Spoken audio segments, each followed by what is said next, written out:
Vestige. मैं मनीष वत्स आपका फिर से स्वागत करता हूं कृषि ज्ञान पावर्ड बाय वेस्टीज एग्री के 51वें एपिसोड में। जैसे कि आप सभी को पता है कि इस सीरीज में हम बात करते हैं अलग अलग फसलों के बारे में और कैसे आप उनमें वेस्टीज के प्रोडक्ट इस्तेमाल कर सकते हैं और कैसे आप अपनी बिजनेस बढ़ा सकते हैं एग्री में और अलग अलग क्षेत्रों में आप काम कर सकते हैं।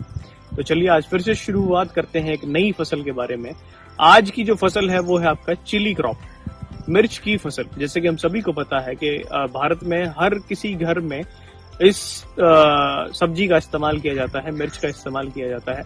तो चलिए बात करते हैं कि कैसे आप वेस्टीज के प्रोडक्ट इस्तेमाल करके आप मिर्च की फसल को बढ़ा सकते हैं और अपने नेटवर्क को भी बढ़ा सकते हैं।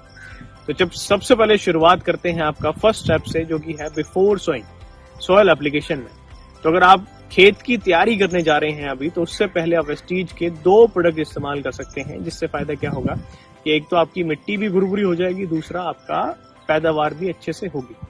तो बिफोर सोइंग सॉइल एप्लीकेशन में अगर आप इस्तेमाल कर रहे हैं तो आप वेस्टीज के 2 प्रोडक्ट इस्तेमाल कर सकते हैं। सबसे पहले आप इस्तेमाल कर सकते हैं वेस्टीज एग्री ह्यूमिक ग्रेनुअल, जिसकी डोज रहेगी 5 से 8 किलो पर एकड़ के हिसाब से।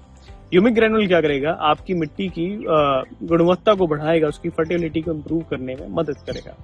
दूसरा प्रोडक्ट आप इस्तेमाल कर सकते हैं वेस्टीज एग्री एक्वाजेक्ट, जिसकी डोज रहेगी 1 से 2 किलो पर एकड़ के हिसाब से, जो कि क्या करेगा, आपकी मिट्टी के सॉइल पार्टिकल्स को बाइंड करके रखेगा। जैसे ही मॉइस्चर के कांटेक्ट में आएगा, मॉइस्चर को होल्ड करके रखेगा, साथ के साथ न्यूट्रिएंट्स को भी होल्ड करके रखेगा, और जिसके उपयोग से आप अपनी उर्वरकों की क्षमता आवश्यकता को 40% तक कम कर सकते हैं। तो अगर आप अभी खेत तैयार करने जा रहे हैं तो आप खेत तैयार करते समय या उससे पहले आप मिट्टी में एग्री ह्यूमिक ग्रेनुअल और एग्री एक्वाजेल का इस्तेमाल कर सकते हैं, ताकि आपकी मिट्टी की गुणवत्ता बढ़ जाए और उसकी पानी को रोकने की वाटर होल्डिंग कैपेसिटी बढ़ जाए, न्यूट्रिएंट होल्डिंग कैपेसिटी इंक्रीज हो जाए। मुझे उम्मीद है आपको टिप्स समझ में आएंगे और आप इनको शेयर करेंगे अपनी टीम के साथ, अपनी डाउनलाइन के साथ। तो आज के लिए इतना ही। Thank you very much. Wish you well.